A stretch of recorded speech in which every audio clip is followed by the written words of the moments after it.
Germano, qual foi a sua construção? Mercado. Mercado, muito bem. Agora a minha Stephanie, qual foi tua construção?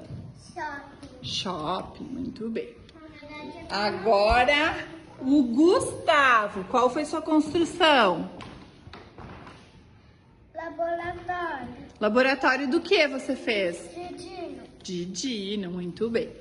A Lígia, qual foi a sua construção?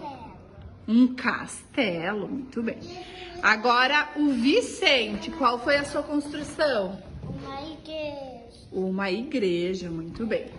Heloísa, qual foi sua construção? Um prédio, muito bem. Agora o Lorenzo, qual foi tua construção? Foi um médico.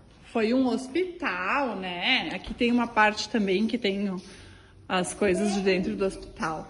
Júlia, qual foi tua construção? Uma loja. Uma loja.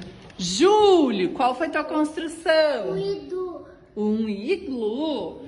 Agora a Sara. Sara, qual foi tua construção? Um hotel. E a Catarina, qual foi tua construção? Uma sala de balé que também tem um restaurante embaixo. Agora a Cecília, qual foi tua construção, Cecília? Academia, muito bem.